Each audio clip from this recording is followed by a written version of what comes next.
Commerce या वाणिज्य का मुख्य विषय सब्जेक्ट लेखांकन या अकाउंटेंसी है। अकाउंटेंसी कितने प्रकार की होती है या इसके टाइप ऑफ अकाउंटिंग या इसके काइंड्स ऑफ अकाउंटिंग, यह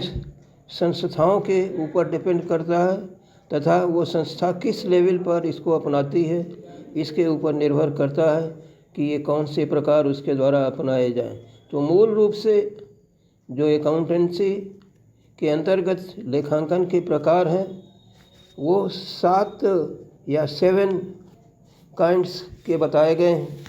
जिसमें वित्तीय लेखांकन या जिसको हम जनरल अकाउंटिंग कहते हैं या फाइनेंशियल अकाउंटिंग कहते हैं, ये पहला इसका फाउंडेशन स्टेप है या इसका आधार एक स्तंभ है। ये सामान्य रूप से सभी व्यावसायिक संस्थाओं द्वारा अपनाए जाते हैं। इसके अंतर्गत मूल रूप से वित्तीय लेन देनों या फाइनेंशियल ट्रांजैक्शन का छटाई करना या किनका लेखा हमें करना है, प्रारंभिक लेख की पुस्तकों या प्रिलिमिनरी बुक्स में इसकी एंट्री करना, उसके बाद उसका वर्गीकरण क्लासिफिकेशन या लेजर तैयार करना, लेजर के बाद उसका ट्रायल बैलेंस बनाना, ट्रायल बैलेंस के बाद उसका फाइनल अकाउंट या फाइनेंशियल स्टेटमेंट बनाना शामिल किया जाता है। इसके अंतर्गत जो फाइनेंशियल स्टेटमेंट बनाए जाते हैं उससे हम ये कैलकुलेट करते हैं कि संस्था का पूरे एक अकाउंटिंग ईयर या लेखांकन वर्ष के अंतर्गत क्या उसका लाभ हुआ या क्या उसकी हानि हुई, उसकी वर्तमान स्थिति प्रेजेंट पोजीशन क्या है। उसके आधार पर आगे के लिए उसका हम विश्लेषण करते हैं, एनालिसिस करते हैं, इंटरप्रिटेशन करते हैं तथा कंपैरिजन करते हैं दूसरी संस्थाओं से, और उसके बेस पर हम भविष्य की प्लानिंग या भविष्य की नीतियाँ बनाते हैं। ये मूल रूप से जो सभी संस्थाएं व्यापार करने वाली होती हैं, कंपनियां होती हैं, पार्टनरशिप होती हैं या जो प्रोफेशन के व्यक्ति होते हैं वो भी अपनाते हैं। इसका जो दूसरा प्रकार है प्रबंधकीय लेखांकन या मैनेजमेंट अकाउंटिंग, ये जब फाइनेंशियल स्टेटमेंट बन जाते हैं तो प्रबंधकों द्वारा या बोर्ड ऑफ डायरेक्टर द्वारा या मैनेजमेंट द्वारा इनका विश्लेषण करके, यानी कि जो फाइनेंशियल स्टेटमेंट बनाए गए हैं या फाइनल अकाउंट बनाए गए हैं उनका विश्लेषण करके उनका नीति निर्माण करते हैं, प्लानिंग बनाते हैं, पॉलिसी बनाते हैं और उसको कैसे अप्लाई किया जाए ये मैनेजमेंट लेवल पर अपनाया जाता है। इसके बाद जो तीसरा इसका लेखांकन का प्रकार है वो कास्ट अकाउंटिंग या लागत लेखांकन है।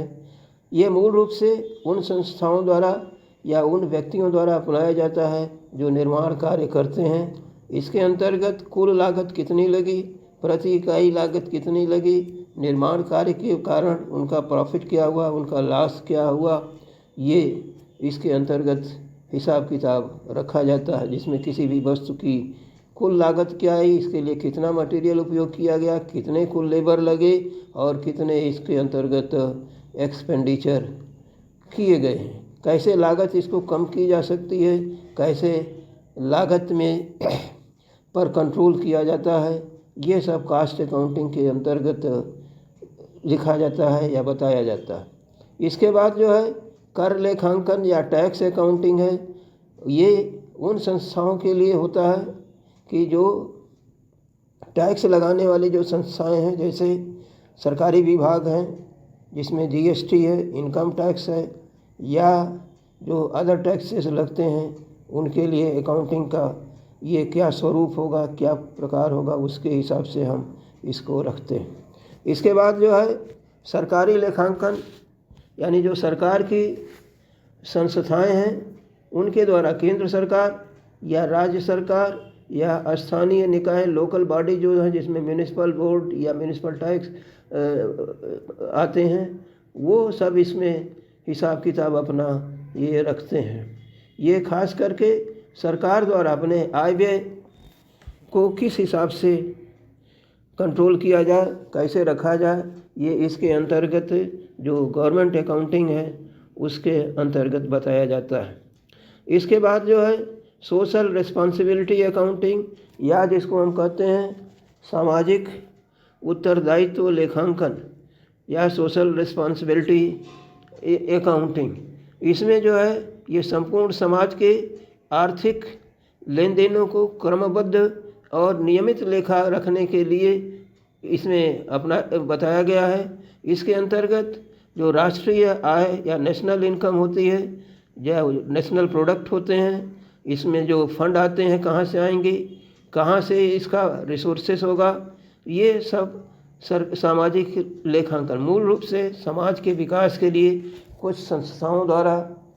जो सोशल रिस्पॉन्सिबिलिटी का दायित्व उनके ऊपर सौंपा जाता है। जैसे कि हर ये कंपनी को ये ज़रूरी होता है कि वो अपने प्रॉफिट का, अपने लाभ का एक हिस्सा जो सोशल रिस्पॉन्सिबिलिटी पर खर्च करें। कहाँ खर्च किया गया, किन किन आइटमों में खर्च किया गया, इसमें इसके अनुसार हम अपनाते हैं। इसके अलावा जो संयुक्त राष्ट्र संघ की संस्थाएं हैं या जो अन्य सरकारी संस्थाएं हैं सोशल रिस्पॉन्सिबिलिटी के अंतर्गत खर्च की हैं, उसको किस प्रकार से लेखा जोखा रखा जाए वो इसके अंतर्गत होता है। इसके बाद जो मानवीय संसाधन लेखांकन या ह्यूमन रिसोर्सेस अकाउंटिंग होता है। इसमें हर विभाग में, हर संस्था में पूंजी के साथ साथ मानवीय पूंजी लगाई जाती है या ह्यूमन रिसोर्सेस को अप्लाई किया जाता है। उनको कितना रखना चाहिए, किस प्रकार से उनकी भर्ती होनी चाहिए, किस प्रकार से उनको ट्रेनिंग दी जानी चाहिए, उनकी सैलरी का वो निस्तारण कैसे किया जाना चाहिए, ये सारी चीज़ें मानवीय संसाधन लेखांकन में किया जाता है। तो इस तरीके से जो लेखांकन के प्रकार होते हैं उसमें कुल 7 प्रकार लेखांकन के आते हैं। हमें उम्मीद है